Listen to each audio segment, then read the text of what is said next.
So let's get started. Some facts about me. Before we get started, as I said, my name is Akash Bhatti, and I'm a junior at Thomas Jefferson High School. As Srinivas Uncle said, it's the #1 school in the nation for STEM. I got a 1550 on the SAT with a 780 math and a 770 English. I got a 35 on the ACT.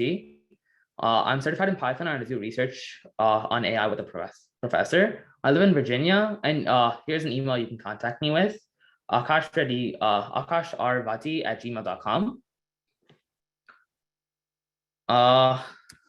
So what is the SAT? The SAT is a 3-hour-long multiple choice standardized test widely used for college admissions in the United States. It's comprised of 4 sections: math with calculator, math without calculator, reading, and writing. Each of these sections tests a person's knowledge of that subject learned in school. The test has scored out of 1,600 points, with 1,060 being the national average. The ACT is an alternative to the SAT and is also used by most colleges for admissions. The ACT is comprised of a math, reading, and writing section. Similar to the SAT, everything on the ACT is something learned at school, and the test is scored out of 36, with 21 being the national average. For higher ranking schools, the average for like IB schools and such is 1,560 for the SAT and 33 to 35 for the ACT. So why should you take the SAT? The SAT and ACT are ways for a college to measure a high school student's readiness for the college and provide colleges with one common data point that can be used to compare all applicants equally. Most colleges require the ACT or SAT, although some colleges have made it optional or even removed it entirely. These are colleges such as like the UCs. UCs have completely removed it, although like other than the UCs, most Ivies have made it optional but are still looking for them. A good score in the SAT and ACT, 75th percentile at like the school that you're applying to, can be used to make up for like a lower GPA or less extracurricular activities compared to average students who apply to that college. Although this isn't an entirely equaling factor, it is a way for you to get around a lower GPA and other requirements that college requires. High scores in the SAT and ACT can qualify you for scholarships. This can help like relieve financial burdens that you take for colleges that like require a lot of money to attend, and you can be admitted into more colleges this way. So what is SAT versus ACT? The SAT, as I said before, has a reading, a writing, a math, and another math section. You can only use the calculator in the calculator section of math. The length of the SAT is 3 hours long and is scored on a scale of 1,400 to 1,600 points. There's a formula sheet for the math section, and the math is worth a lot more in the ACT, 1/2 of the points compared to the ACT, which is only 1/4 of the points.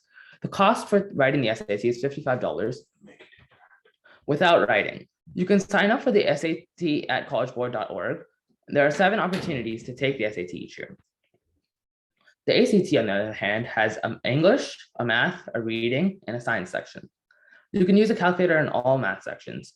The length of the ACT is 2 hours, 55 minutes, and is scored on a scale of 1 to 36. Shorter time per question, the amount of time you're given per question is less than the ACT, so time management is the key. The math section has a larger focus on geometry than the SAT and has a couple of topics not tested on the ACT. The math section is worth less points on the ACT than the SAT. So if you're, I guess, relatively worse on math and reading, the ACT is a better test for you. The cost of writing the ACT without writing is $63, and you can sign up for the ACT at act.org. And it's similar to the ACT in that you can take it 7 times per year as well. So how do you decide between the SAT and ACT? There's 3 ways that I know of, which is to take an official. Aki, some of them have a question, so give them a chance after slides. Yeah, sorry about that. I cannot see if anyone has questions. Hello. Yes. So what's the cost with writing? What? With writing? So basically, most colleges don't require writing anymore, with the SAT having phased out writing, I think, and the ACT still having it, but it's basically useless at this point. Oh, okay.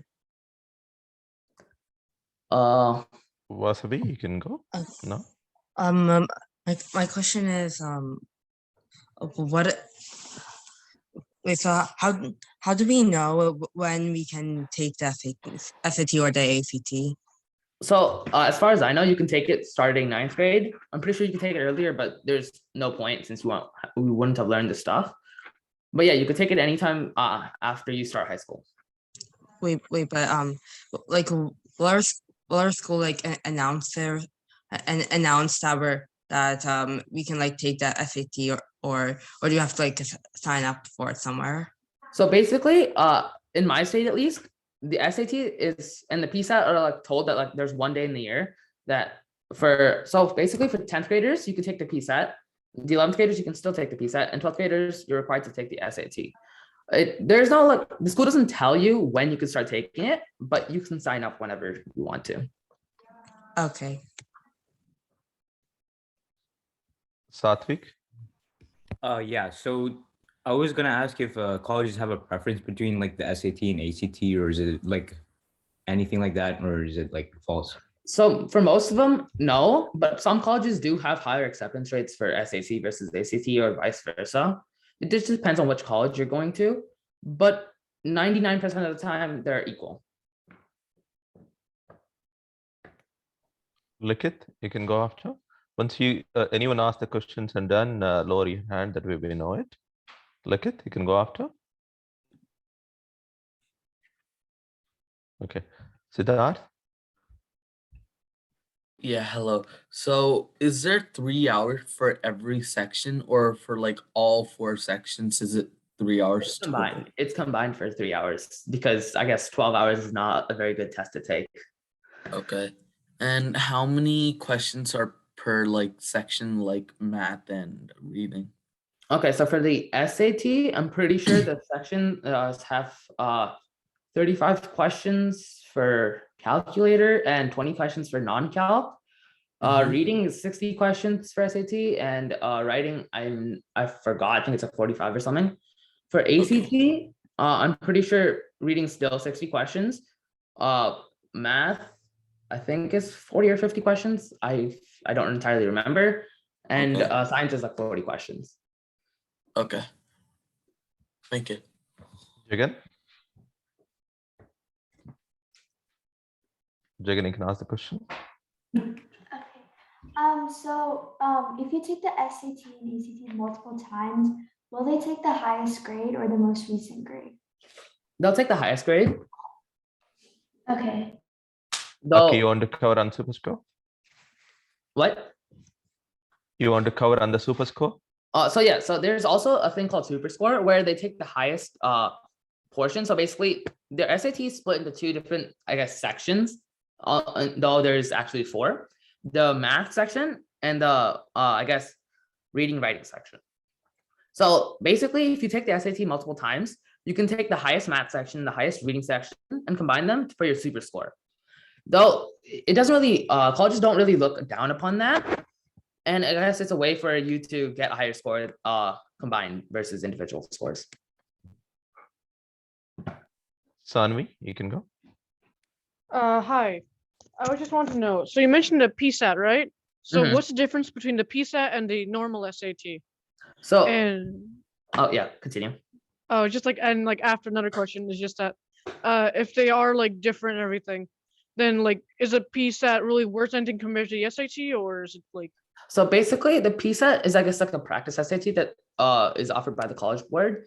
In 10th grade, I'm pretty sure there's a PSAT 10, which is just, I guess, a straight up practice SAT. The PSAT 11 is used for scholarship considerations. And colleges don't really look at your PSAT score. They only look at your SAT score, but you can take the PSAT 11 for scholarships. Oh, and one more thing. How many times can you take the SAT? Like, I mentioned this later. You are cutting out. I can't hear you at all.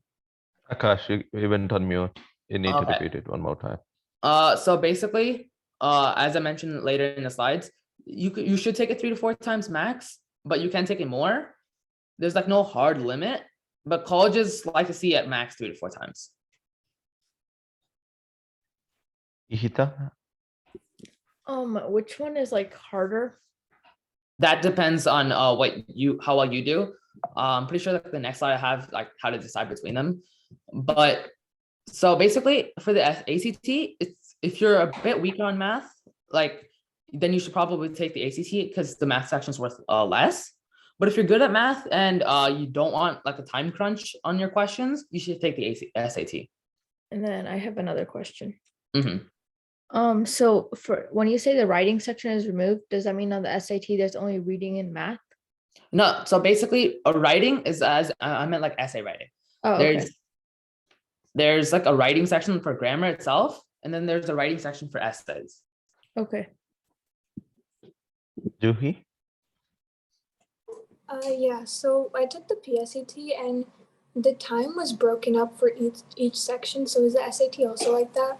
Yeah, so each section gets a certain amount of time, and I think between the first two sections and the last two sections, there's a break. Navia? I was wondering, so I took the PSAT, I was wondering how closely the scores like convert. So basically there's a chart. If you just search up online, SAT versus ACT chart, my score of 35 roughly converts to the exact same thing as a 1550. So I got the same score for both. It depends on, sometimes it could be even 15, 60, 50. It depends on the college which is really looking at it. Likit?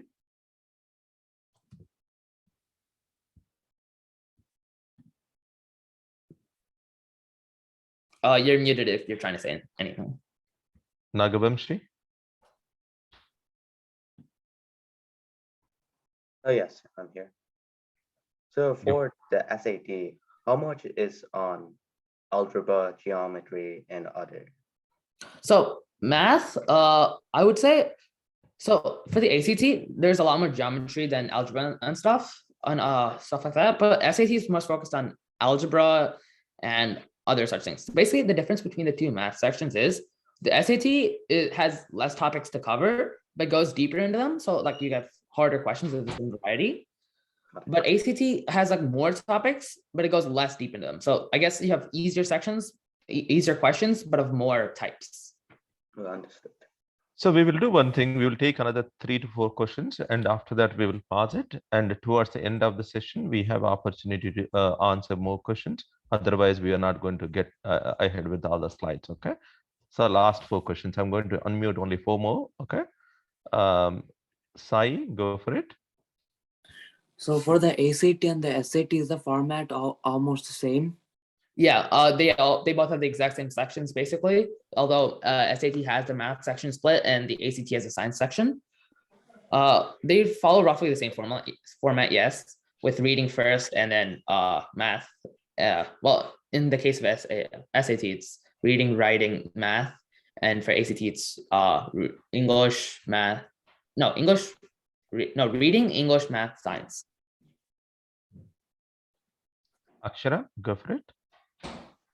What would be a good overall like SAT and ACT score to get for like colleges? Depends on what college. For Ivies, I would say, as I mentioned it later, I'm pretty sure if I go forward here. I don't have it out there. Okay. So basically I would say a 1530 is a good score for Ivies, and like a 33 to 35 is also pretty good for an Ivy. It depends on all about what kind of college you're trying, right? If you're trying for top 10 colleges for a given subject, you're certain whatever like you're choosing.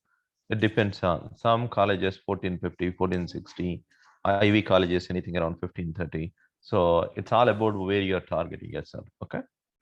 So Tarak. Can we have to choose between SAT and ACT, or can we? Could you repeat that? You're cutting out a lot. Could you repeat that? You're cutting out a lot. Do we have to choose between taking the SAT and ACT, or could we take both and colleges will choose which one is higher? Yeah, you could take both. I did that. I'm planning to submit both of them to colleges as well. Okay, last 2 more questions, and what we will do after towards the end of the session, you would be able to ask, and Akash will planning to stay even beyond the scheduled hours? But last 2 more questions. I'm going to give a chance to Srinivas this time. Yeah, hi. Our question is, let's say we are writing SAT for 3 times. Okay, Mhm. 8th grade, 9th grade, 10th grade, and let's say one time I got higher score in English, the second time I got higher score in math. So finally, do they consider combined score, or it is like any of these things? So basically, as I said before, first of all, you probably shouldn't be taking the SAT before 9th. I would say 10th is like the earliest you should take it. Second of all, so that's what I was talking about super scores for. Super scores basically take your reading, writing as like one big subject out of 800. And they take your math, both calculator and non-calculator, as another subject out of 800. And you can combine 2 of your highest scores from 2 different SATs into one big super scored SAT. Okay, got it. Thank you. Meghana? Hi, I have a question on when you can combine the scores. So like say that on the SAT you scored higher in math, but on the ACT you scored higher in English. Can you combine SAT and ACT? No, those 2 are completely different tests, which have completely different organizations behind them. Okay. Thank you. Kiyang? I think this should be the last question. So the question I kind of have is, what if you study 9 to, I guess, 11 outside of the United States? Is it still possible if you can write the SAT and ACT? Yeah. So basically, I'm almost certainly sure this is true, but like the SAT and ACT are also offered outside, and there shouldn't be a problem if you did study 9th to 10th outside. You can still take it here. Yeah, there's only 2 more hands, Aki. Let's get around, and then we will pause all the questions for now, and then we will take it in the last. Satya, go for it.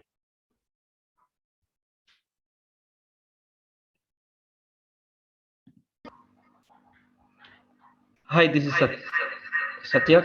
Can you hear me? Yes, you are echoing a lot though, but yeah. Hello? Yeah, I can hear you now.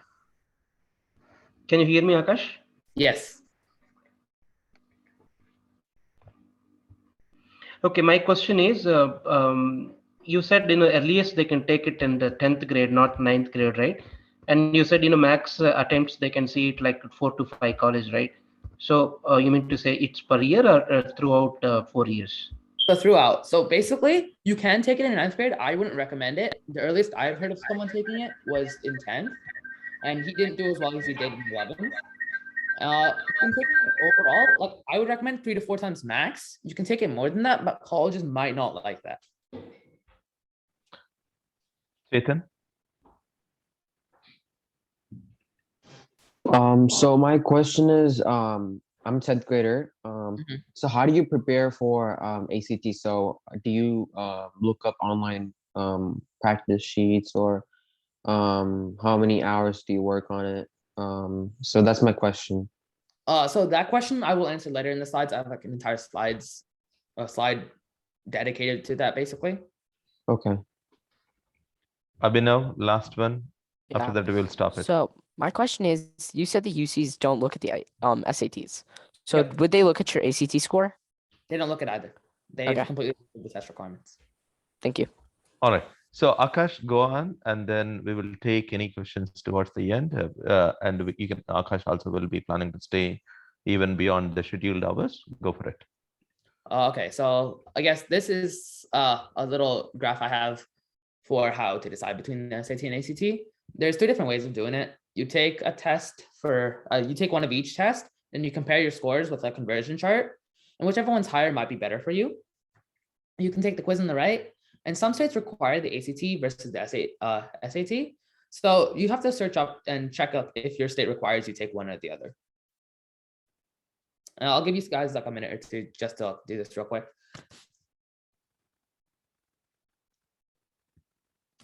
Probably after 1 or 2 minutes, Akash will be asking to raise your thumbs up or hand to see where you fit in, SAT or ACT.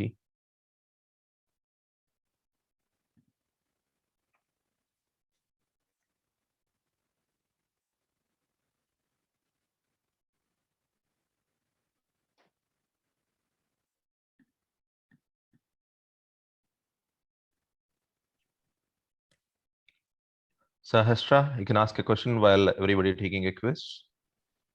Yeah, so you said you can take the SAT, like you should take the SAT like 3 to 4 times. How many times could you take like the PSAT? So the PSAT, I personally took it 3 times, once in 8th for the PSAT 8, the PSAT 10 and the PSAT 11. I guess they aren't really the same test, and it doesn't really matter considering that colleges don't look at your PSAT. However, for like scholarships and such, I think you can only take it 1 time, and that's the PSAT 11. Kausalya, you can ask.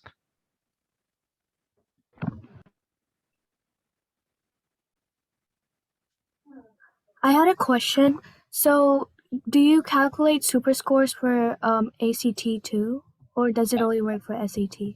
That's only for the SAT. I don't think ACT offers a super score since they don't. So I'm not entirely sure why though, but they don't offer a super score. Okay, Akash, you want to ask on the quiz and then move on. Okay, I guess put your hand up raise your hand if you mostly agree with the ACT, if you just got mostly agrees.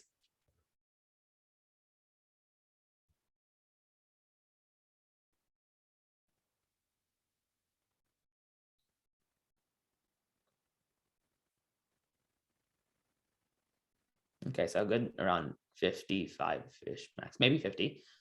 What about the ACT? Let me lower the hands first. Mm-hmm.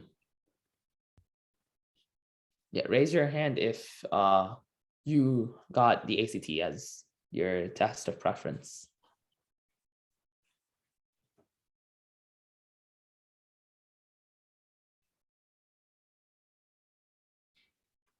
So around 40. So I guess that's roughly equal, and that's what I expected as well. SAT is a more popular test for sure by a little bit. But yeah, either test is fine for colleges. There's no real preference other than like certain specific colleges, which I guess have historically higher admittance rates for certain tests. Anybody is interested in both? Oh yeah, that's also a thing. If you got exactly equal or like really close to an equal, you could take either, and that works as well. Yeah, it's a lot less than the other two, but that's also expected. Okay, so some common questions about the SAT and ACT. So basically, do you have to take the SAT and ACT? As I said before, no, you don't. You don't need to. The colleges only require 1, and some don't require them at all. The UCs mostly. How many times should you take the SAT or ACT? You should get it. You should try to get it over with the first time, but up to 3 to 4 times is okay. When should you take the SAT and ACT?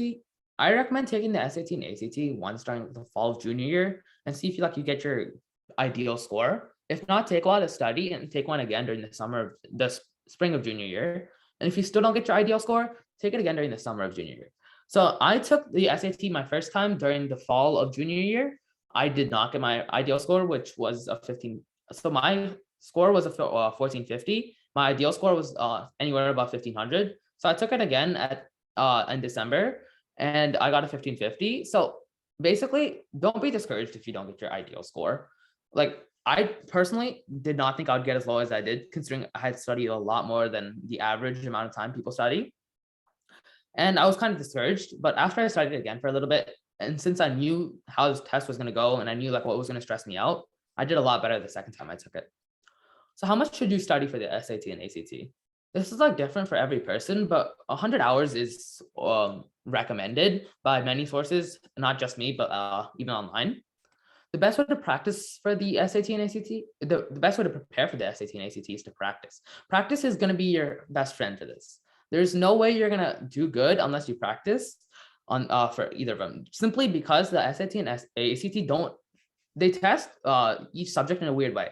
They don't phrase questions the same way that you have seen them in school. And you just need to be comfortable with how they test it versus how your school tests it.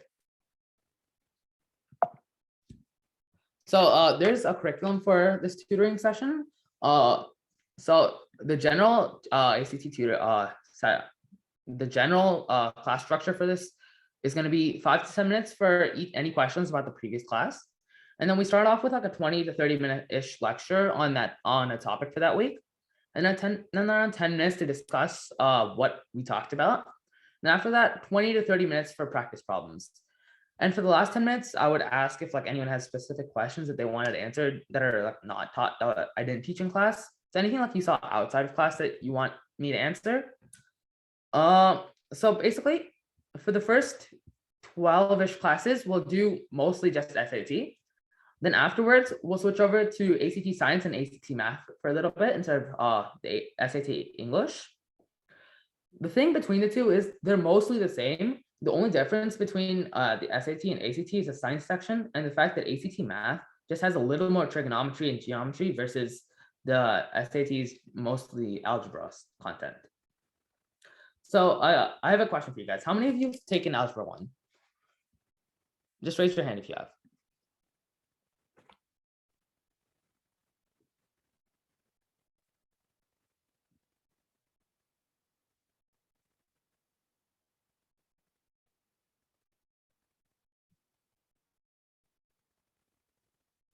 Okay, most of the class, I guess.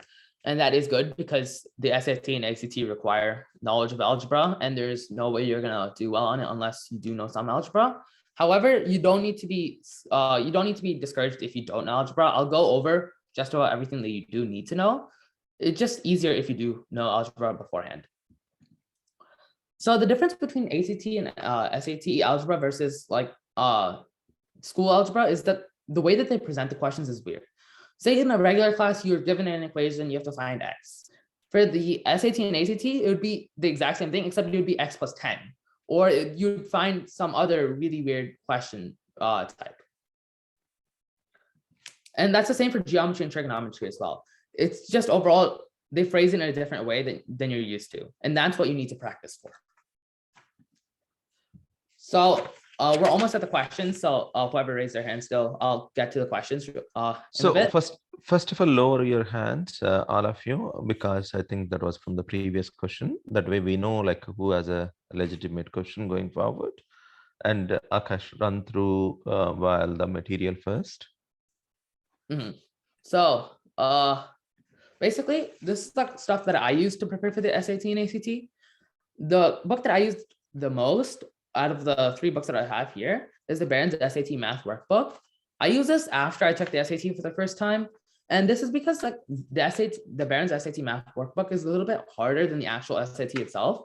And if you can get most of the answers right in each section of it, then you're set for the SAT. The Princeton Review is also a really good book to use. I'll be using problems from this book occasionally during this class. So you might see some of the problems in this book. Khan Academy is probably what I spent the most time overall using. Khan Academy is like a free way to do it, to prep for the SAT. And it offers 10 different tests, which are previous tests used by the SAT. So there's no worries that like it's easier or harder.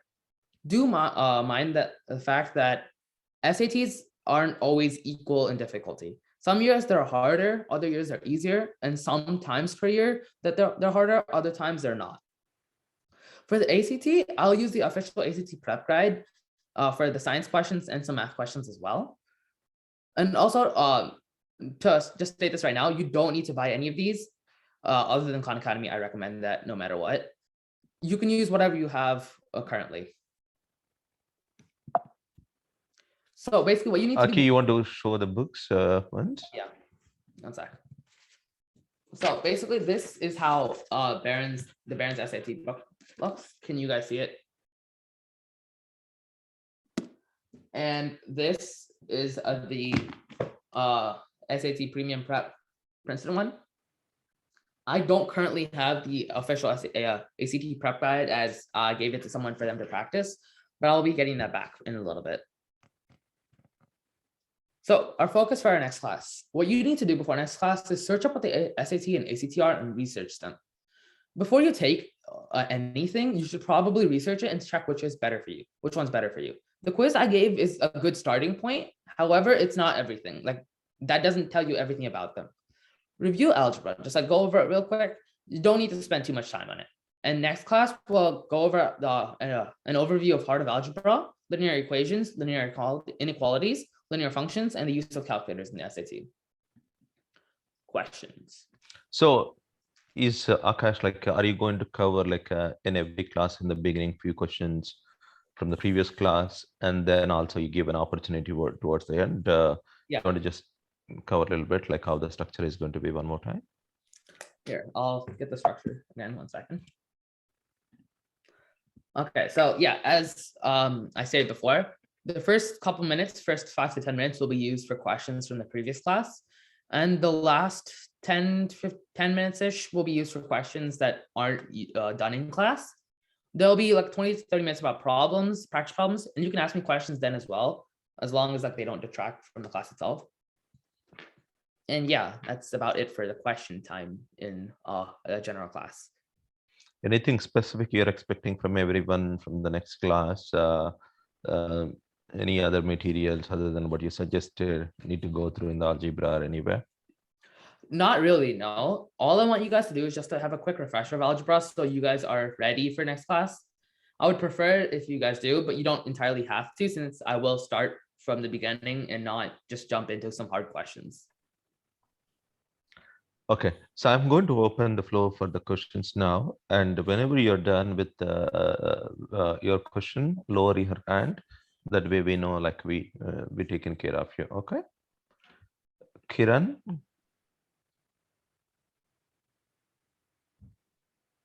Oh, sorry, I didn't mean to raise my hand. No problem.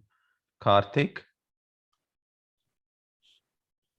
Sorry, I forgot to lower my hand. My bad. Okay, whoever doesn't have a question, just lower your hand for now. Then we will come back again. Okay, I'm asking Anish now.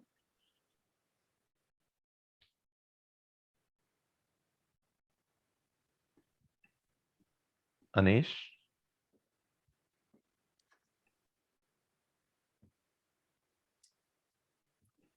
Okay, I guess he just didn't have a question. Nityashree.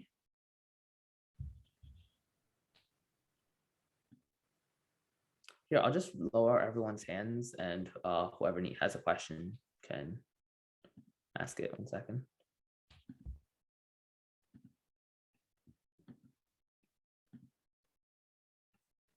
Okay, I lower everyone hand.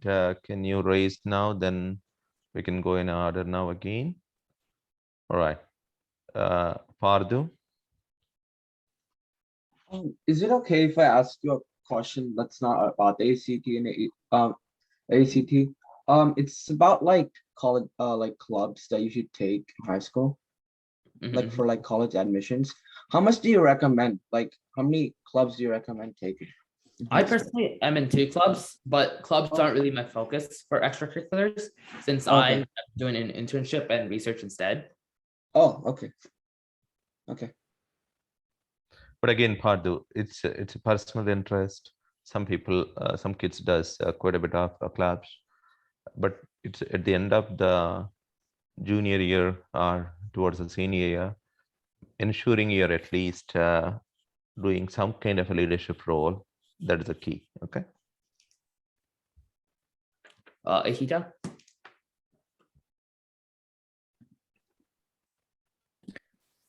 So will this slideshow be like sent out? I am not entirely sure. You have to ask Srinivas uncle or like whoever contacted you about this. Okay. Yeah, we will see what can be done. Okay. Okay. Chetan. Oh, and also please lower your hand after you're done. Yeah. Hi. So I have two questions this time. So my first one is I got a score of 1350 on my SAT in the starting of my 10th grade. Is that a good score? Yes, that is pretty good considering it is 10th grade. Yeah. Yeah, that's a good starting point. And I would say like, were you time pressured or anything, or was it like just you just didn't? No, it was not the time pressure. It was usually the math problems that actually got to me. Okay, so are you in geometry and algebra 2 right now, or? I'm in algebra 2 trig right now. Yeah, that is also a reason why, since you didn't learn any of algebra 2 yet and trig. Also, the fact that like I see 10th grade isn't I guess like the best time to do it since you don't know all the stuff. I would say try again in 11th grade and your score will most likely improve. Okay. And another question is, I have this essential skill book. It's called Cambridge Educational Services. So I'm not sure if it's helpful or not. I have 4 of those books. One's ACT test, one's SAT, and one's essential skills. I'm not entirely sure what the book is. I'm pretty sure, like if you go online, if the ratings are good, then it should be good. Yeah, it's called Cambridge Educational Services. Let me just go look. I'll look at it later. Just since we're making a WhatsApp group, just ask there again, and I'll respond. Or just Okay. send me an email. At 1 sec. Just send me an email at here at the email over there. David?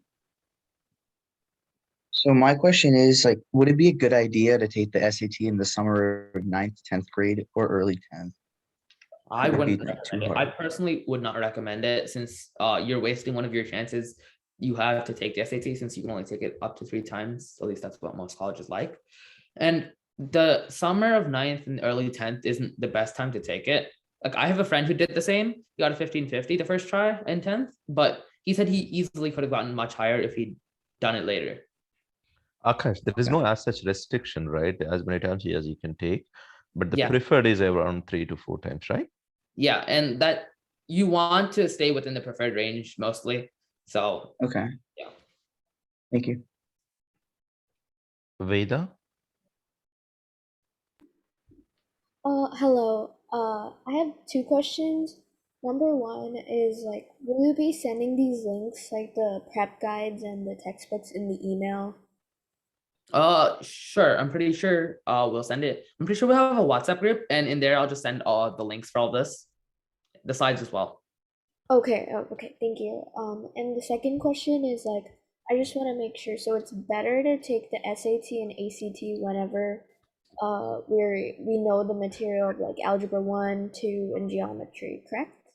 Yes, it's best to do it then. But if you are taking it during, like, say you're taking algebra 2 during 11th grade, then I would say still do it early 11th grade just so you have a preliminary score and you can decide like what you need to study later. Okay, yeah, thank you. Satvik? Yeah, so I have 2 questions. So the first one is about the Khan Academy difficulty levels. So I previewed Khan Academy's resources and I noticed that there were like 4 levels. So like which level is the most frequent, level in the SAT questions? I would say probably 3 or 2, but what you should be studying in Khan Academy is level 4, just Yeah. because that's like the best level to study at. Uh-huh. Anything below that, you're not getting like the full difficulty of the questions that appear in the SAT. Like I'm pretty sure most of you will get most of the questions right. It's only those questions that are harder that are going to be a challenge. Yeah. Okay. All right. And the second question is about the research that you do. So like, how do you like search for research opportunities and how do you like approach them? So basically, what my school does is, since it is a really like it's a magnet school, my school sends out resources to apply for events. Since most schools don't do that, I would say search up online, check what's available. Like go to colleges and they usually offer ways to do internships or research with people. And the counselor is another best way. Have a good connection with your counselor. Counselors will know generally, or checking around with your seniors, or in your own community, right? Even those are the good examples. Mohit? Hello. My question was about like how many tries you take on SAT/ACT. Will the colleges you apply to see how many tries you took and like how many tries it took you to take the best score? Yes, I'm pretty sure. It might be self-reported, but your school also might send the SAT scores. So it's best to report how many ever times you took it actually. And yes, they will see how many times you took it. And that's why I said 3 to 4 times is best, because colleges do see it. Okay, yeah, because I'm a sophomore right now, taking algebra 2. I'm planning on taking it this summer, like August or something. Do you think that's pretty good time to take it? yeah, that would be a good time. I wouldn't say take it more than, so space your tests out. Don't take them all at the same time. You need time to study in between. There's no point if you just take them all, like say in a span of like 3 months. Yeah, all right, yeah. I'm just planning to study for it like over the summer, like June, July, and then see where I stand with my first SAT score and then plan about that. Mm-hmm. I have a question. Yeah. So if I'm taking the test this coming August, then how many hours should I be practicing for SAT every day?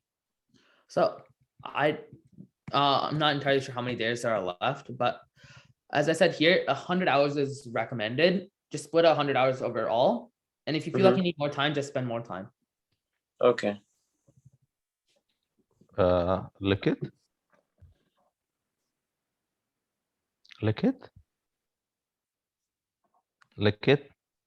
His mic's on, except it isn't working. All right. I don't know whether Likit has a real question or not.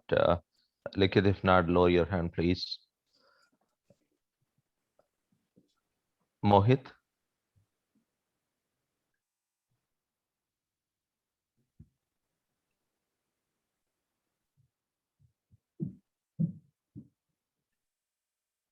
Mohit? Sanvi? Okay, so my question is for the ACT, you can take it as many times as you want, right? Like, you can't take it more than one. Yes, yeah. So as far as I know for the ACT doesn't report how many times you've taken it, unlike the SAT, which I'm pretty sure does.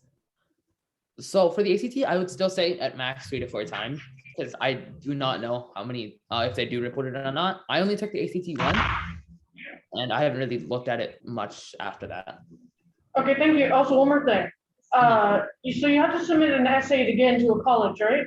Yeah. So basically, it's a process called Common Apps. You do that, and you do POSs, which basically tell the college about you and like why you want to get in, like what you can offer the college. Okay. And will you be like discussing on like how to do that in your course? Not really, no, because this is an ACT SAT course, not college prep. Okay, that's fair. Yeah. Okay, thank you. Yeah, it depends on once Akash gets into his colleges at that time, he will see it. Charisma? So my question is, I've looked at some like online resources and I've seen that my friends told me like watching videos, like a lot of videos on YouTube and like watching certain people are also helpful in preparing. Do you recommend that like as strategies to practice for the ACT or SAT or no? So I did a little bit of that. I didn't find it helped me much, but I guess it could help others. I don't know because I'm more of a hands-on person versus like listening. Yeah. Okay. Got it. And then also, did you take any like classes for SAT or ACT, or did you do it by yourself? So basically, the one thing I did was I asked someone to recommend me a couple books to do, and mostly it's just practice. Okay. Got it. So not like any classes really to. Not really. This is mostly just like a review, I guess, versus a full-on class where I'm like telling you everything. Okay.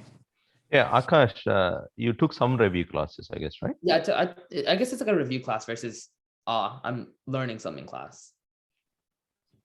Got it. Mega? Yeah, so I had a quick question regarding APs. Like, I'm a sophomore right now, and we're kind of just like our counselors like trying to figure out like what APs that we want to take junior year. And I wanted to like see what your recommendations are. Like, what's like the minimum number of APs that you recommend, and what types of APs did you take? So it depends on the type of APs you should take are like stuff that relates to what you want to do in college. See, I'm a CS person, so I've taken just about every CS course my school offers. The number of APs, that depends on college as well. For IVs, 8 to 9-ish is, I guess, average. Okay. Not entirely sure. All right. Great, thank you. Navia? Also, could you guys lower your hand after you're done asking your question? I have a couple of questions. So I took the PSAT this year. I got a 1440, which translates to a 1480 on the SAT.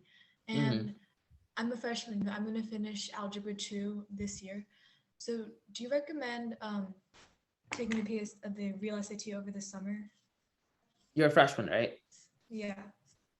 Probably not, because I know people who went straight to calculus in freshman year and they didn't take it either. Okay. But those are good scores, right? Those are good scores. The thing about the PSAT is it doesn't fully like correspond to SAT. See, like the latest time I took the PSAT, I think PSAT 11, I got 1410 or 1420. But my score of 1550 is completely different from what my 1410 score predicts, especially considering the fact that I took the PSAT and the ACT within a span of 1.5 months. Okay. Thank you. Shreya? I have two questions. Mhm. So the first one, what are the test dates for the SAT after June? I'm not entirely sure. I have you can go to the link collegeboard.org for SAT and ACT.org for the ACT, and in there they'll like tell you what opportunities you have, like what dates there are for the SAT and ACT. Okay, and the second one, when can we start like the registration? I'm pretty sure you can start more than half a year early. Okay. Again, it depends on like if you want something near to your home, do it little early. If you don't care, like even traveling a little further, then there is always some school. Yeah. So exactly how many months before? 3 months is good. 2 months is good. Yeah, but like again, all the nearby schools sometimes fills up fast. So Okay, thank you. Krishna? Yeah, so I had two questions. If I wanted to do well on the SAT or ACT math, what math courses would be like prerequisites for that? Like, is algebra 1, 2, and geometry enough, or do I need to know They like are, the but I would say know a little bit of trig as well. Okay. Simply because of the fact that the SAT does test pretty deep into geometry, which includes a bit of trig as well. Okay. And then my second question is, if I'm interested in going into like health sciences, do colleges prefer like ACT over SAT, or is there nothing like that? There's nothing. Well, so as I said before, it depends on college. I'm not Okay. entirely sure what the specifics for each college and each major is, but they're mostly equal. Okay, thank you. Navya? Sorry, I meant to unraise my hand. Adarsh? Hello. So I would like to do basketball in high school, but my priority is the SAT and ACT. So do you think it would be a good idea to do it? What, do basketball as well? Depends on how much time you're willing to spend. So basically, everything in high school is time. Time is like your most valuable resource. If you have the time to do both, then do it for sure. But if you, I wouldn't say not do basketball, but just make sure you have enough time for the SAT and ACT as well. Neelima? Hi, I have two questions. The first question is, what counts as an extracurricular? Clubs, anything outside of school, basically research, internships, any projects you do outside of school, art, basketball, some soccer, some sports, clubs, any clubs outside of school or even in school, because my school has clubs in school and we do them during school time. That still counts as extracurricular. Basically, Okay, yeah. Anything that you can show colleges that you did outside of school. Oh, okay, yeah, thank you. I have another question. What did you struggle on for ACT and SAT, or like what did you need to like spend more time on the second time around? So basically, I did a bit worse. The first time I took the SAT and ACT, I did a bit. The first time I took the SAT, since I only took the ACT once, I did a bit worse on math. Though I do think that was because the English was easier that time. And yeah, I did a lot of math problems, and I guess that helped the second time I took it. Okay, yeah, thank you. Mega? My question is like, do colleges look for GPA only, or like, are there colleges that look for only GPA or SAT scores and GPA? So basically, most colleges look for everything. As I said, the UCs don't care for SAT or ACT. Those are mostly GPA focused and extracurriculars. The thing with GPA is there's a minimum basis for each college that you need to pass. And after you do, they start looking at everything else. So your GPA isn't the greatest, but it's like past the minimum basis. As long as everything else is great, you have a good chance. Oh, okay. Thank you. Juhi? Yeah, so for the test, does it help if you skip questions, or is it just better to attempt all of them? So the strategy I use is spend 1 to 2 minutes max on each question for the SAT, and ACT, just get as many done as fast as you can. Don't try to skip questions simply because of the fact that you might forget that you skipped them. And I personally just went through all of them one by one. And if I did somehow encounter a question where I just couldn't get it in 1 to 2 minutes, I would like write it down the first page of the section and say, do this again real quick after I finish everything else. Okay. Kia? I have two questions. My first one is, I'm currently a sophomore and I'm doing pre-calc. So can I still continue with calc in when I'm a junior, or should I just stick with doing algebra 2? And Go to calc, because for calc, first of all, you're gonna need algebra 2. There's some requirement for that. I'm done with alg 2. Huh? Are you not done with algebra 2? No, I'm done with it. Yeah, then you're fine. You're fine. And my second question is, for instance, I mean, for colleges, especially Ivy Leagues, do they prefer SAT over ACD, or do they give the same preference to both of them? Especially for Ivy. Again, this depends on which college. I know for sure Cornell likes the SAT more than ACT simply because their data says more people with the SAT got in than ACT. Though that could be just because people with the ACT applied more than the people with the SAT, or backwards. I said that backwards. One more small question. So, for instance, if I want to go to the side of tech, is the ACD more preferable than SAT? I have no, as I said before, it's all college dependent. Like I have absolutely no clue what each specific college wants, but you have to look at like historical data on it, like the last 2 years, which one was better. And if you do both, just submit both. Okay. Most likely, I think most of the colleges, at least majority of the colleges, they're okay either SAT or ACT.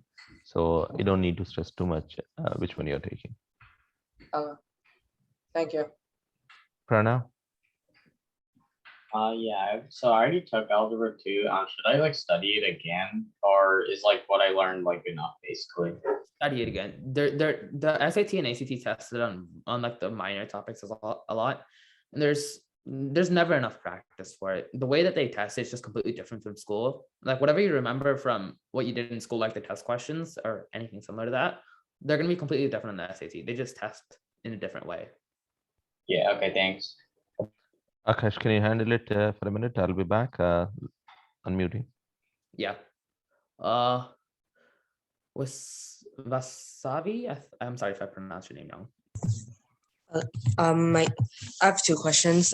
If first of all, if we do like 3 or 4 times and we get like an average score, I guess will having a high GPA and a lot of extracurricular activities make up for it. Yes. Yeah. If you have a really good GPA and your extracurriculars are good for that school, yes, that will make up for a lower SAT, ACT, especially with the current pandemic situation of test optional for most schools.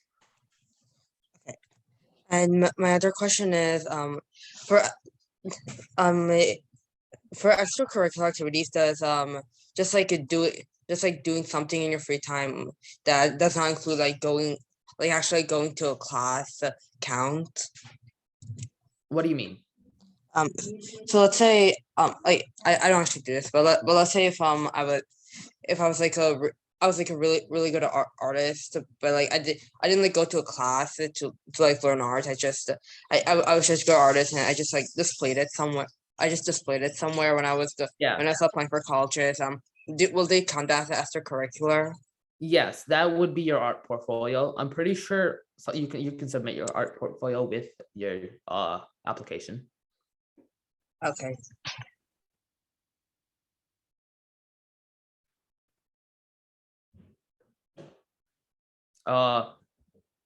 Naga. Oh, well, okay. Nagavamsi. Yes, you got it correct. Yeah. What is the best resources for the SAT practice? As I said here, this is what I used. These are like the 4 resources that I use the most by far.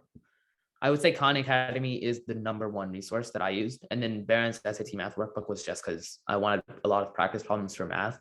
And they had to be a little bit more difficult than average because the only questions I was getting wrong were the difficult ones. Kamal? Yeah, so I have 2 questions. One out of curiosity. You took the ACT and SAT, right? Yeah. What colleges were you thinking of going to? I'm a CS major, so the top CS schools. And I also wanted to know, how did you manage your time between the ACT and the SAT both? So the thing with the ACT and SAT is 99% of the content is similar. Like even the science portion of the ACT is literally just a science paragraph of the SAT, just longer. Okay.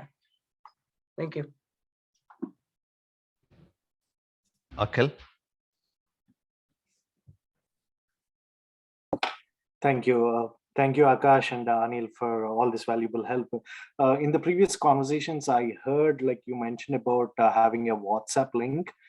Is that still available or are we missing anything here? Just wanted to mention. We haven't sent it out yet. I'm pretty sure Srinivas Uncle will send it out in an email or at the end of class. I'm not entirely sure. Thank you so much. And one last question is, I know someone asked about this, like, are these recordings available somewhere if we want to go back and check any of your previous answers? I'm pretty sure, yes, there is a recording available. I'm not entirely sure where. I'm going to ask. Akhil, Srinivas Uncle will send it. Yeah. Excellent. Thank you so much for your help, both of you. Thank you. Aditya? I would like to know if any of like the books or resources teach like time saves or like any other ways to save time, or if they just teach like how to do the harder problems. So the Princeton Review and the ACT practice guide should be teaching you time saves. Barron's math workbook is just harder questions, and Khan Academy doesn't really teach you anything. It's just like mostly practice problems. Pavan? I just wanted to ask about the difference between the SAT and the ACT, and if you'd recommend, like, depending on what you want to do in college, would you recommend one or the other? I wouldn't. So basically, it's all personal preference at this point. Between the two, let me just go back to the slide. So basically, I find the SAT easier in math. Like it's worth less, doesn't affect you as much. Your English, reading, science affect it more. For SAT, it's mostly math affected. So I guess it's how you do on them. Like if you're good at math and you're good at like SAT math, take the SAT. If you're not so good at SAT math, I would recommend taking the ACT. Okay. Thank you. Veda? So do you have any study tips or like how did you prepare to get like such high scores on the SAT/ACT? Break your time up. Like there's no way you're gonna study in the like last week. You have to you have to start studying beforehand. I'll say this right now. If you start studying the week beforehand, you're not gonna get much of a higher score than you're not gonna get much of a good score either. Study tips, I would say. I just did a lot of practice problems. That was my main thing. I didn't look, since I knew the subject, I knew like the main topics as well from school. Practice problems are what I did the most of. Okay. So did you study for like 100 hours or like more? I don't entirely know how many hours I studied, but I studied a lot. Okay. And one last question. What score is like considered like the good score, and then like greater than that is great too? There is no good score, but the widely accepted, like, I guess, amazing score is above a 1500. Okay. But this is all dependent on colleges. Like a college could take a 1450 as a 75th percentile, which is like you're better than 75% of applicants and such. Others could be like a 1450 is like the 25th percentile, and you're like below average for that college. Okay.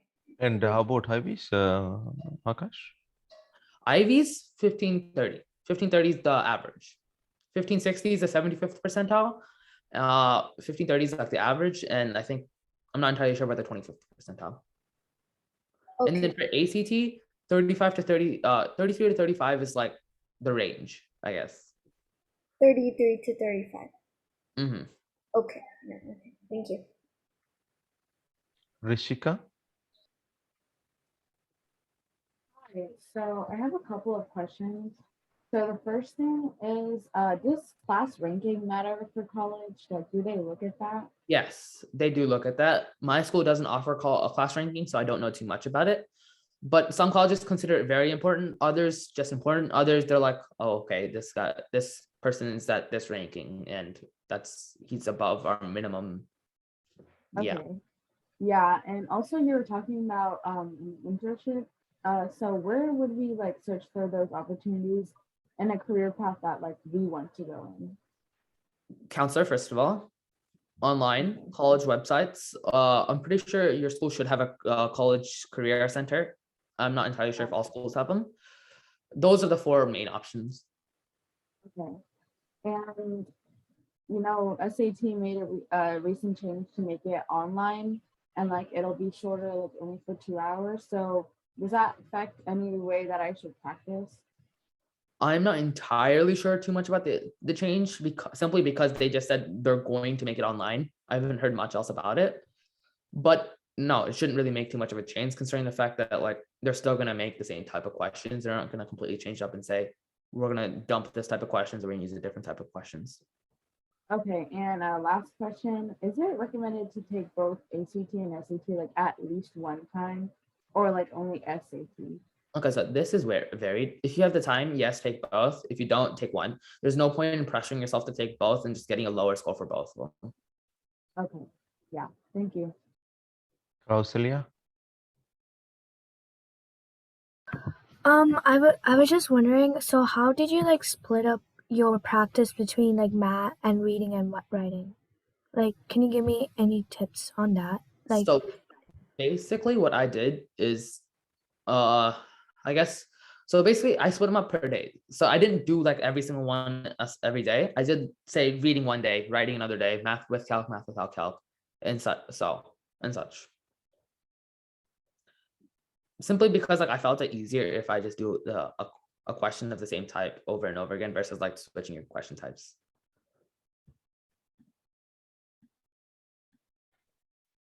Sai? So, hi, I have a question about the SAT and the ACT. So, I'm a freshman taking Algebra 1, and I'm planning to finish Geometry over the summer and take Algebra 2 next year. So, when should I take the SAT and ACT?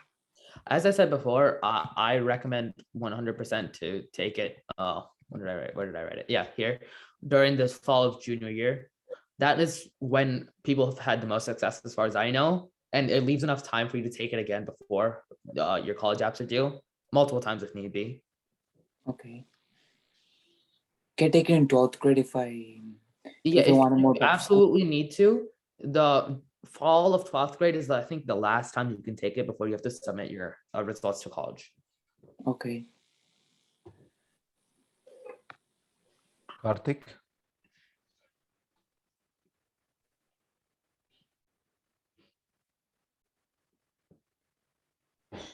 Karthik, go for it.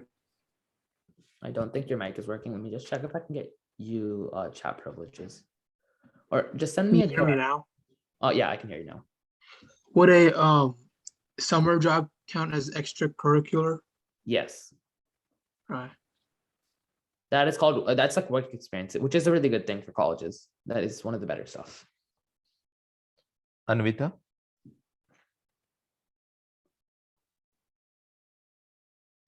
When is the right time to start studying for the SAT? What? When is the right time to start studying for the SAT? I don't entirely, it depends on each person. So I started studying summer of sophomore, the summer after sophomore, and I took my SAT and ACT the junior of the fall of junior year. Okay. Yeah. Thank you. Shreya? Just out of curiosity, when did you start your research project with the professor? Pretty recently. This is probably not a very good idea considering that I have a lot of stuff to do junior year and the summer of junior year, but you want to start early. That is what I want to say. Extracurriculars are best if you start early, simply because you don't want to stress yourself out by taking 20 different things in like at the same time. So would you like recommend, so I'm a sophomore, would you recommend it at the end of this like sophomore year? I would recommend any time before junior year, simply because that's when you're gonna start getting your most extracurricular activities. Also, the fact that that's gonna be the hardest year of school. Okay. Thank you. Akhil? So I'm trying to go towards like a CS type of path. So what type of extracurriculars would like be a good idea to take for CS?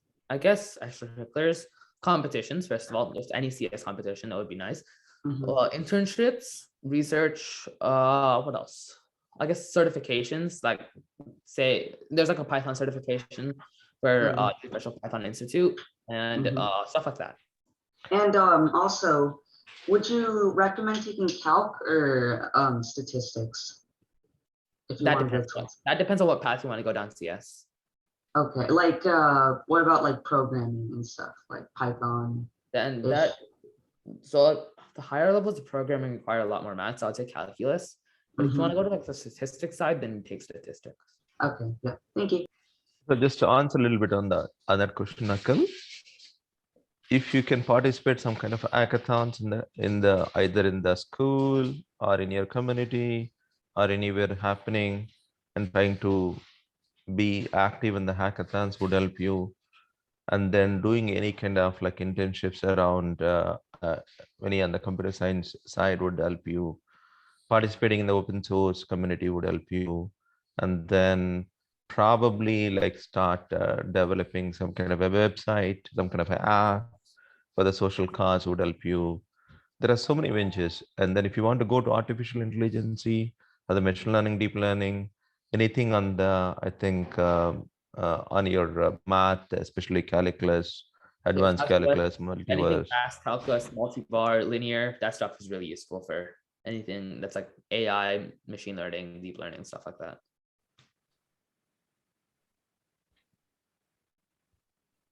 Sahit? I'm doing algebra 2 right now. So do you think I'll be fine for the SAT if I just practice? Because I'm not gonna go to algebra 3 until junior year, and I won't be fully done by the time I take the SAT. Yeah, you'll most likely be fine. I'm not entirely sure what your algebra 2 course teaches, but I'd say junior year is when you should take it, simply because of the fact that if you take it after junior year, you're gonna have no time to take it again before they're due for colleges. Rachit? So for colleges, do they look at your PSAT score or do they look at more at your GPA? They don't look at your PSAT score much, simply because I meant to say SAT. depends on college again. I guess like GPA is like the minimum requirement. SATs are ways to balance out and say like, even though maybe my GPA is a little bit lower, there was a reason why, or like a teacher did it instead versus like, I don't know. So it depends on college, basically. GPA is a very important thing. GPA and the rigor of your courses are very important. SATs are also really important. I don't really know how to compare those two, simply because there's no college that tells how they compare the two. Satya?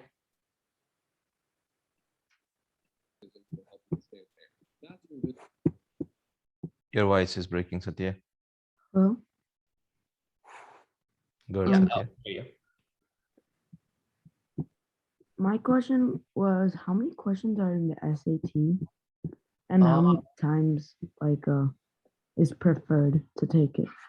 So 3 to 4 times is preferred to take it. The SAT 60 math, I think 50 writing, 35 math like with calc, 20 with so 55 plus another 50, 110, 125-ish, maybe 100. I don't know. I don't know the exact question count. It's above 100 though, minimum. Okay, my last question is, what is a good score on the SAT?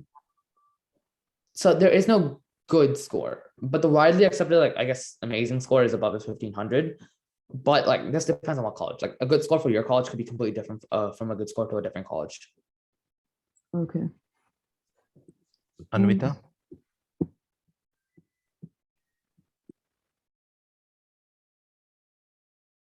Anvita?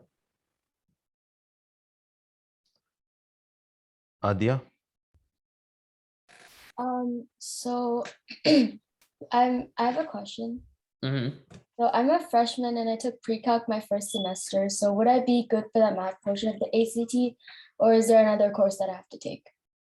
I mean, I'm pretty sure you are good for it, but I wouldn't recommend it simply Okay. because the English section, the English sections would make you struggle. Okay. Thank you. Pujita? So I actually have a problem with like time management and like trying to time the different questions. So do you like have any time management questions like for either SAT or ACT? Some tips for time management. So yeah, limit for, especially for math, limit your each problem to 1 to 2 minutes max. Like Okay. if you take more than that, then you should probably skip the question and go on. For English, I would say read the paragraph, write down like a single sentence right beside a paragraph, and go on. And this writing down a sentence like describing what the paragraph was about basically it makes you not need to read it over again unless it's a question that that asks for like a specific word from it. Okay. So you don't need to continue reading it more than once. Like I've never read a paragraph more than once entirely and on an SAT. Okay. Okay. Thank you. Karthik? Do you think the topics algebra 1, algebra 2, and geometry would be good for the SAT math? Like good to Yes, practice? mostly yes, but there's also some trigonometry in there. I'm not entirely sure what the amount of trick questions are in there, but yeah, those 3 should be the majority of the questions. Okay, thank you. Rishika? Hi, so I have another question. For whenever you take the PSAT or NMSQT, is it helpful to be a national merit scholar, and like how do you prepare like just for that? So I guess National Merit Scholar is like another little bump for your college admissions. It helps with scholarships as well. If you do earn a scholarship, that's a financial aid right there. I'm not entirely sure what the benefits of it, other than the fact that colleges do see that you did earn national merit. I'm not entirely sure too much about that though. Krishna? Hi, so this isn't really a question related to the SAT or ACT, but this is more about like classes in high school in general. Is it better to get a 90 in an honors class, or is it better to get 100 in like an on-level class? Okay, so this is GPA dependent. I think a 90 in normal class is what, a 4.2? No, a 90 in an honors class. 90, that's a 0.5 boost, 3.7, yeah, 4.2. That's better than 100 in a normal class because Okay. yeah, a 90 in an honors class is better than 100 in a normal class simply because the weightage that you add is greater. However, it's best to get 100 in both. Like if you search up on this is literally the answer they give you. A harder class is better if your grade's good, but there's no definite answer between the two simply because we don't know what colleges are looking for at that time. Okay, thank you. Sanvi?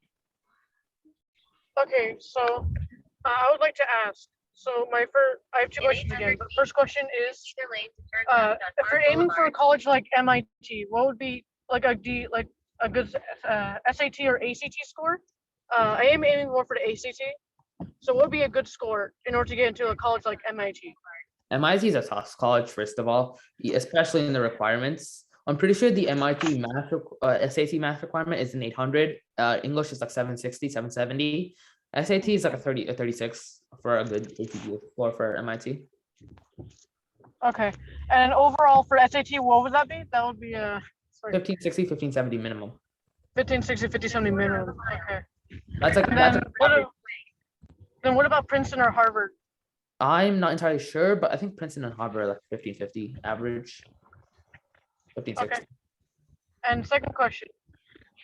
So right now I'm in 9th grade. I'm taking algebra 2 like honors. So for next year in my sophomore year, what class should I be taking? I am not entirely sure what your school offers. I would just like to continue on your math journey, and it just depends on what you want to do. It's okay. Dependent on Yeah, school. mine offers trigonometry, calculus, everything. It just like basically move on. Just continue down your path. There's like okay. Nothing I can really say about that. Yeah, Okay, good, thank you. Good, Sanvi, you're thinking ahead of the time and keep up on the same, right? That's what important. Yeah. Thank you, sir. Thank you, Akash. Kiran?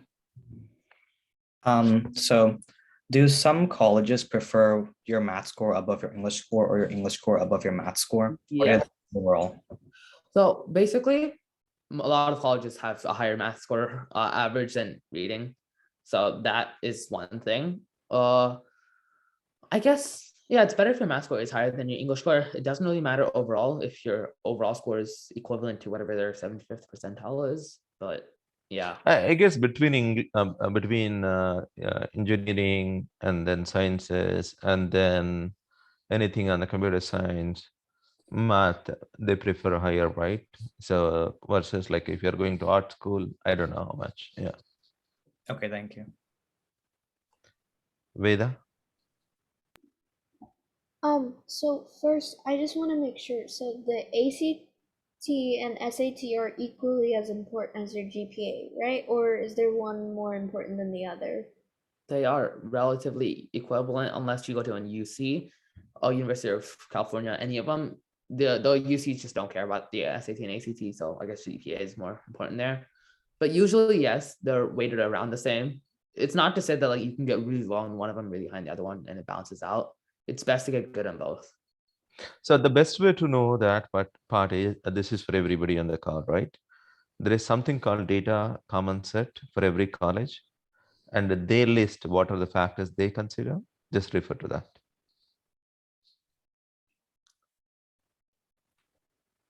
Jagan?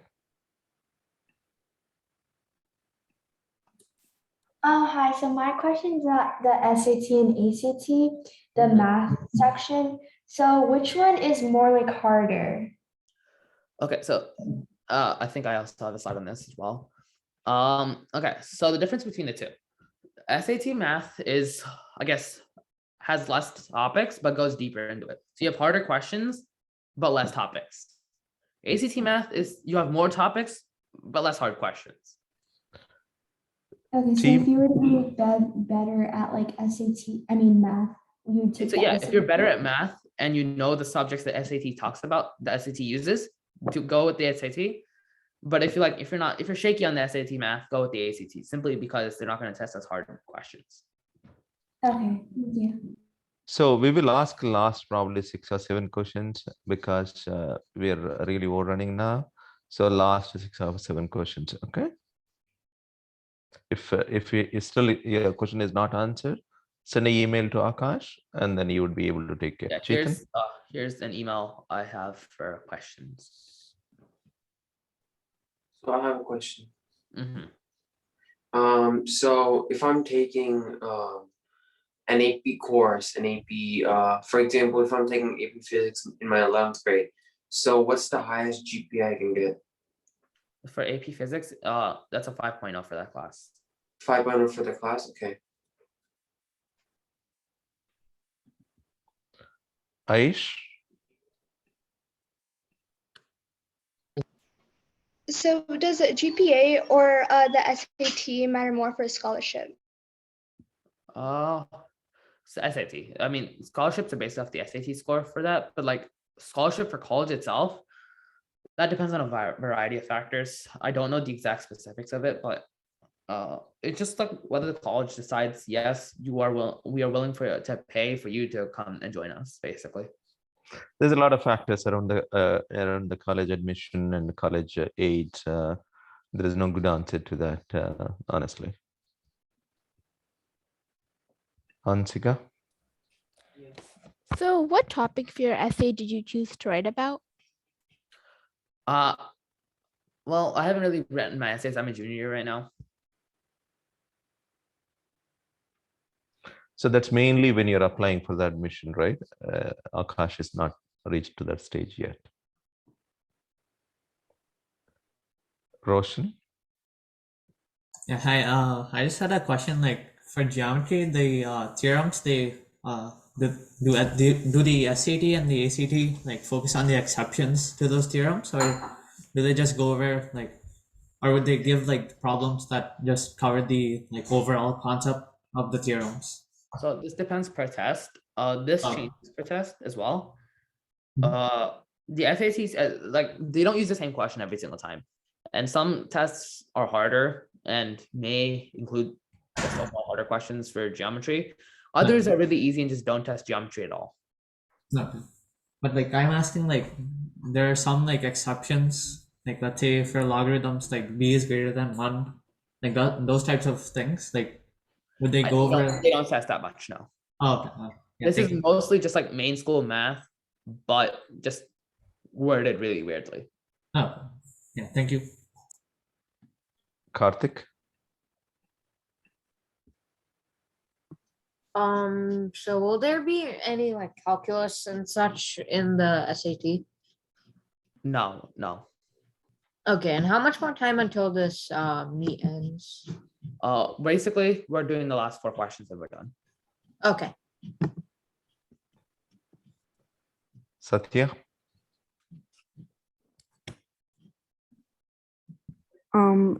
Another question I have is, what courses are like good in high school for like 9th, 10th? I don't entirely know. That depends on like what career path you want to go into. Also, just make sure you're doing the right amount of work. So if you stack yourself up too much, your GPA is going to suffer simply because you don't have the time to go through all your courses. What about like the courses which give you like 1 credit even though they're half semester? Are they good to just do in like 10th grade, or do we I have no save clue those courses because up? like all the courses that are semester for me are only worth half a credit. I have no clue about the ones that are worth full credit for half semester. Yeah, like here NWAC, US history and courses would say NWAC, even though they're half a semester, you get 1 credit. So I'm just asking if we save them up until 12th grade or just use them during 10th and 9th. I have no clue since I don't. Satya, I think the best person to answer probably a counselor in the given school. This is more on the SAT and ACT focused. Akash may not have every idea and from every different school. Okay. Veda? So did you get any scholarships? And if you did, how did you work towards them? I personally did not get a scholarship. That is because I scored a little bit less on the PSAT than what scholarships require. I'm pretty sure there was like a point weightage where like I think if it was a 119, like they did some weird math, and if you get 119, you get a scholarship. I got 110. So yeah, I was off by a little bit.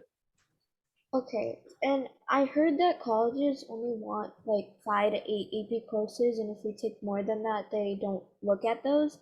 Is that I am not entirely sure. A lot of people have, there's differing opinions on all of this. I personally am going to take 9 by the time I'm done with senior year, but. Okay, and last question for the CS path, do they like math scores more than English and science? Yes. Okay. Lickit, I think you're the last person who has a question. Lickit? Hello, can you guys hear me now? Yeah. Yes. Yep, sorry, I was having mic trouble. But so I have a few questions. So what are the benefits between ACT and SAT? Let's see. I think well, there's no real benefit between the two. I mean, so why they're useful? Okay, so basically, you're asking like why you should take them at all, right? No. So like, what are my benefits if I take the SAT? What would happen to me if I take the SAT? It's basically you take whichever one's easier for you. Okay, so it's easy wise dependent, right? Yeah, basically, it doesn't really matter if you take either one of them. Colleges accept Okay. both, but you want to take the one that gives you a higher score simply because it's a higher score. Yeah. And also, are there any programs that helped you with the SAT?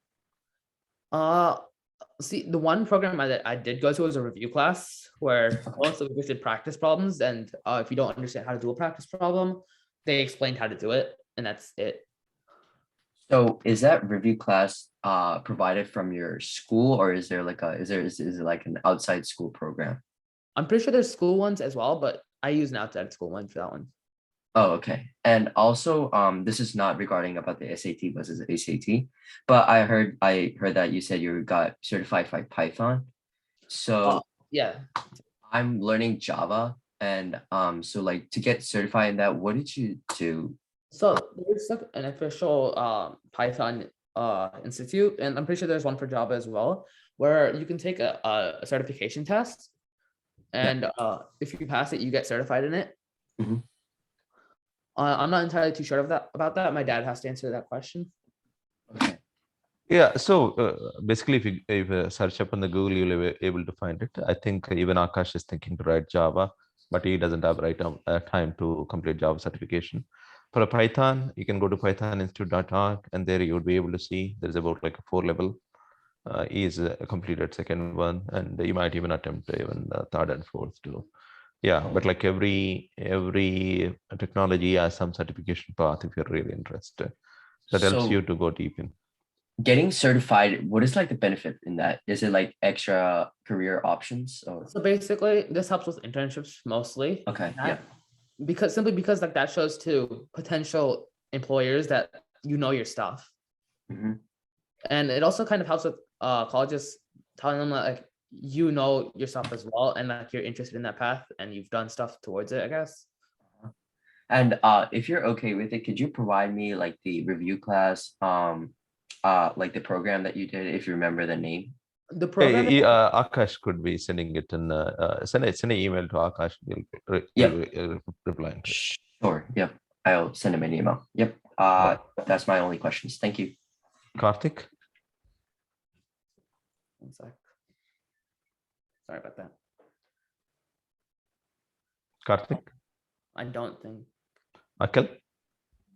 So I heard that the SAT is like more preferred throughout all colleges than the ACT. Is that true, or like? That is most likely a myth, simply because of the fact that they take both equally. This depends on college as well. Again, some colleges like SAT more than ACT, and their data shows that they do like people with SAT more than ACT. Mhm. But others are the exact opposite, with like ACT being better for them. Okay. Thank you. Yeah. All right. I think we reached 30 minutes extra into the class. I hope you all enjoyed and it's useful to you. And then Akash will be seeing you in the next class next week. Yeah. Bye.